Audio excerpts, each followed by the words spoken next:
जब हम कंसीव करने की कोशिश कर रहे होते हैं बट हमको प्रेगनेंसी कंसीव नहीं हो पा रही है, समय बहुत लग रहा है, तो ऐसे में हमारे बहुत सारे फ्रेंड्स, रिलेटिव्स, घर वाले हमें कई प्रकार की नसीहतें देने लगते हैं।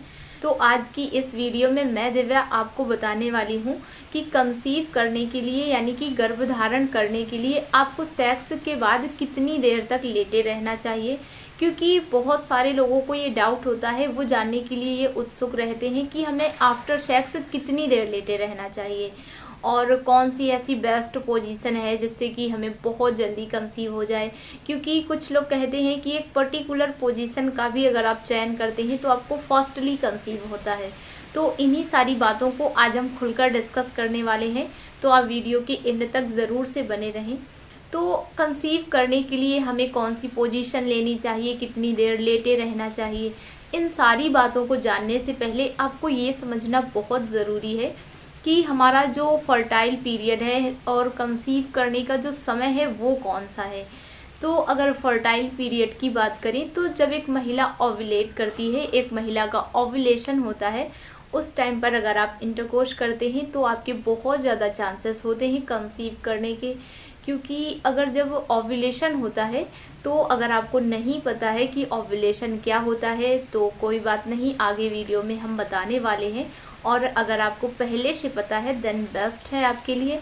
तो जब महिला का ओव्यूलेशन होता है तो महिला की ओवरी में से, महिला के पास 2 ओवरी होती हैं, लेफ्ट एंड राइट, तो किसी एक ओवरी में से एक एग रिलीज होके फैलोपियन ट्यूब में आता है और वहीं पर वो स्पर्म का वेट करता है। स्पर्म यानी कि शुक्राणुओं के आने का वेट करता है।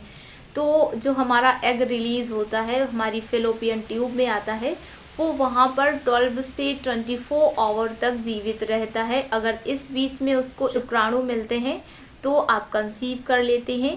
वहीं इसके साथ में अगर महिला उस टाइम पर ओव्यूलेट नहीं कर रही है, उसका ओव्यूलेशन अभी नहीं हुआ है और आप इसके पहले भी अगर इंटरकोर्स करते हैं तो जो मेल का सीमेन होता है उसमें से जो शुक्राणु होते हैं वो यूट्रस में या फिर फैलोपियन ट्यूब में 2 से 3 दिन तक जीवित बने रहते हैं। उनके जो जीवित रहने की क्षमता होती है वो अंडे की अपेक्षा ज़्यादा होती है। अंडे की केवल 12 से 24 आवर होती है, बट जो स्पर्म होता है, मेल का जो शुक्राणु होता है, वो 2 से 3 दिन तक जीवित रह सकता है। तो ओव्यूलेशन के पहले के 3 दिन और बाद का 1 दिन आपके लिए सबसे बेस्ट है। अगर आप भी कंसीव करना चाहते हैं तो आपको इन दिनों में ज़रूर से इंटरकोर्स करना है, ज़रूर से आपको ट्राई करना है। तो आइए जानते हैं कि इन 4 दिनों में सेक्स करते समय आपको कंसीव करने के लिए कौन सी पोजीशन का चुनाव करना है। तो हम आपको बता दें, अगर कोई आपसे कहता है कि किसी पर्टिकुलर एक पोजीशन में अगर आप सेक्स करते हैं तो फास्टली कंसीव होता है, तो ये टोटली मिथ है, ऐसा नहीं होता है। जिस भी पोजीशन में आपको लगे कि आपका पेनिट्रेशन डीप में हो रहा है कंसीव करने के लिए, वही पोजीशन बेस्ट है। जिस भी पोजीशन में आप और आपका पार्टनर कंफर्टेबल है और पेनिट्रेशन बहुत डीप में हो, आपको उसी का चुनाव करना है। क्योंकि जब पेनिट्रेशन डीप में होता है तो बहुत ज्यादा शुक्राणुओं के ऊपर चढ़ने की संभावना होती है और आपके कंसीव करने की बहुत चांसेस होते हैं। तो फाइनली जब आपका फर्टाइल पीरियड के दौरान सेक्स हो जाता है, मेल का जो सीमेन होता है वो फीमेल की विजाइना में डिपॉजिट हो जाता है। तो इस सीमेन में जो कि महिला की विजाइना में डिपॉजिट हुआ है, इसमें मिलियंस ऑफ स्पर्म काउंट होते हैं और इनमें से 1000 ऑफ स्पर्म काउंट ही हमारे जो गर्भाशय ग्रीवा होती है, जो हमारे यूट्रस का मुंह होता है, उससे ट्रैवल करते हुए ऊपर पहुंच पाते हैं।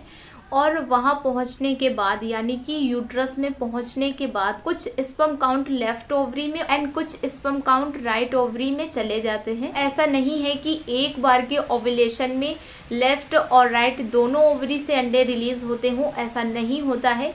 एक बार के ओव्यूलेशन में किसी एक ओवरी से या फिर लेफ्ट से या फिर राइट से किसी एक ओवरी से एक एग ही रिलीज होता है और वही रिलीज एक उस टाइम पर फैलोपियन ट्यूब में उपस्थित होता है और वहां तक कुछ ही स्पर्म्स पहुंच पाते हैं और उन कुछ स्पर्म्स में से केवल एक स्पर्म ही ऐसा होता है जो एग से फर्टिलाइजेशन करता है और फर्टिलाइजेशन के बाद उससे भ्रूण बनता है, देन आफ्टर हमारा बेबी बनता है। तो इस सारे प्रोसेस में फ्यू मिनट्स ही काफ़ी होते हैं। हमें आपको बताने में जितना समय लगा है इतना समय स्पर्म को एग तक पहुंचने में नहीं लगता है।